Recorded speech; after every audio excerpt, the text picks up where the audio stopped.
I don't know. I don't know that I am fascinated. Really? Again, keep in mind, this has been with me all my life. When I was growing up in Houston, nobody told me it was America's art form or any of that. So we would get music on the radio. You grow up liking it.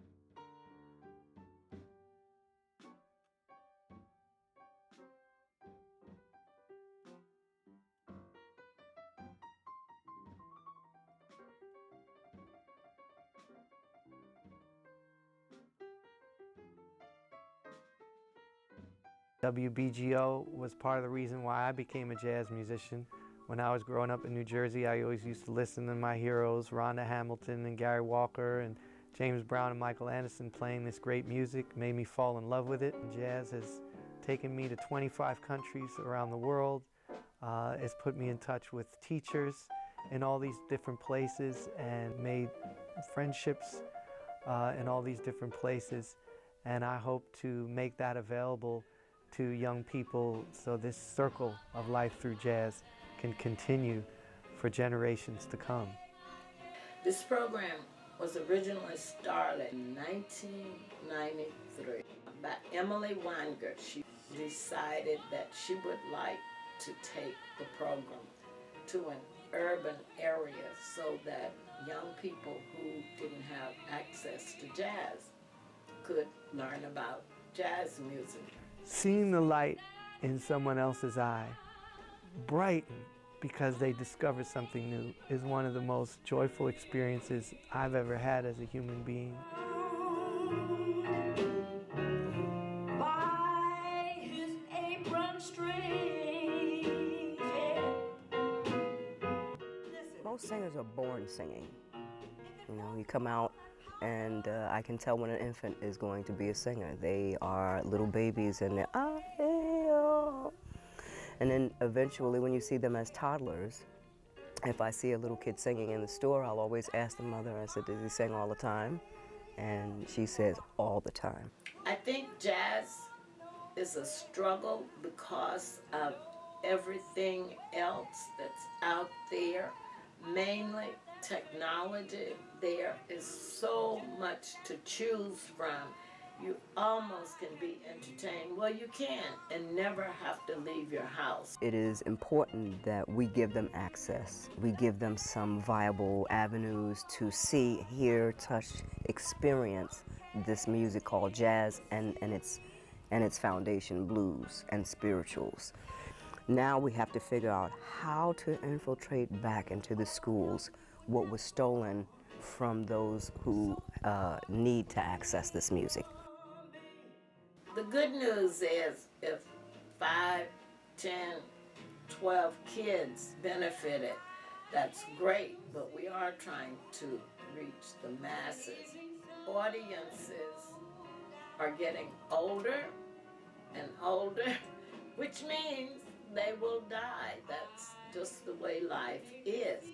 Jazz can seem overly complicated, and a lot of times when it's taught, the complexity of it is emphasized over the soul of it. When we're playing as jazz musicians, and when you ever see a professional jazz musician like Bobby Sanabria, Winard Harper, Antoinette Montague, what they're doing is very complex and takes a long time to learn how to do it well.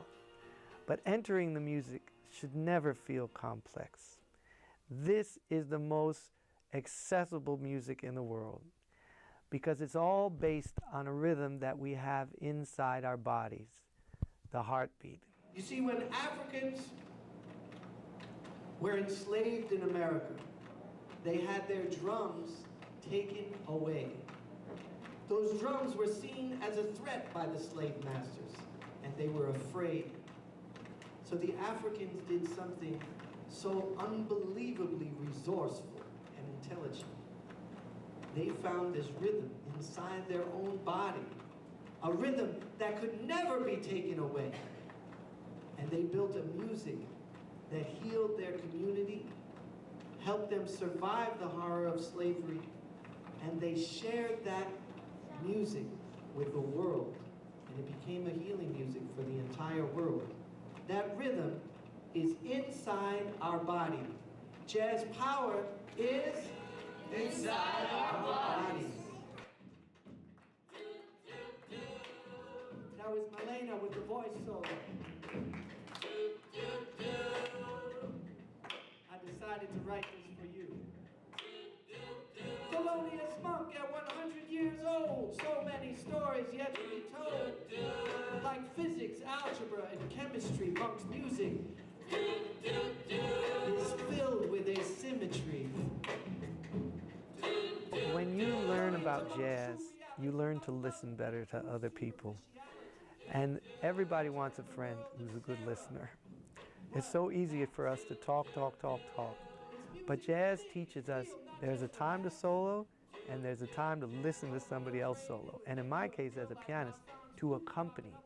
When I accompany somebody, I'm trying to make them feel good. And I learned from some of the best. I got to learn from Kenny Barron, who's still one of our leading lights on the jazz piano.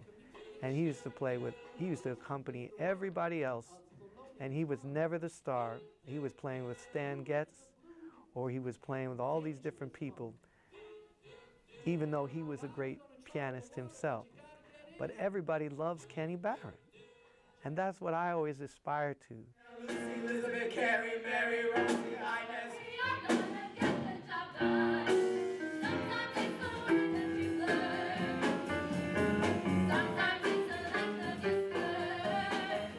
At first you're a little nervous, but you are very excited at the end. It's really fun. Very fun to perform in front of all these kids and adults.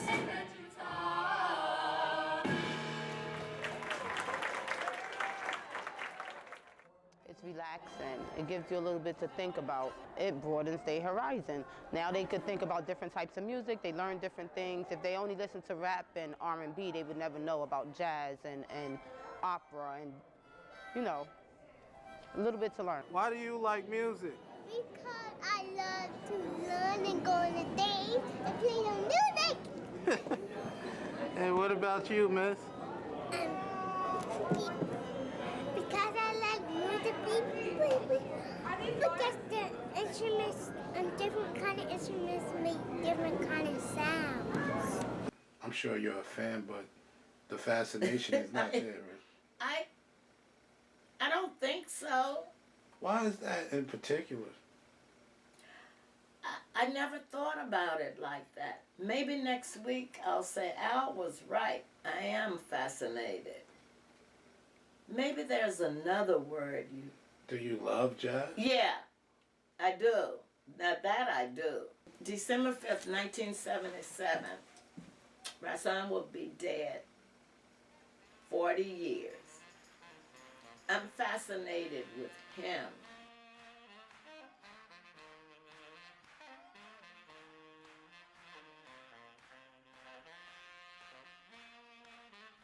He was so unique.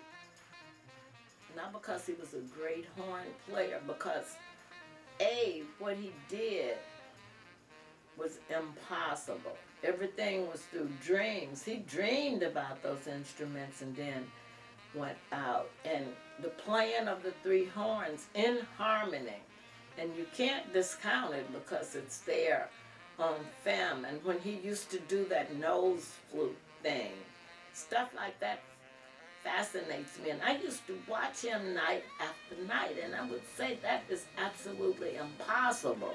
Something like that fascinates me. But I don't know if jazz itself fascinates me, you know. Maybe I've taken it for granted. We're going to improvise our way out of here and celebrate jazz power one more time. I want students to be able to take away that the power of jazz is within their own heart. You can connect with your own soul, the feeling that's inside you. You can connect with the rhythm of the heartbeat. You can connect with the spontaneity of improvisation, of making stuff up. You can connect with the freedom of jazz and the fun of jazz. So I'm hoping that they'll take some part of that home and make it part of their life. We just have a great time rocking it out with the audience and showing them a little bit of information about this great music that we call jazz and blues. We're commanded to love, so to love, to give encouragement, to give instruction is a part of the command. In your own words, what is jazz? Jazz is just a creative music that has not been given its just due as classical, etc. I really learned, maybe I am fascinated by jazz.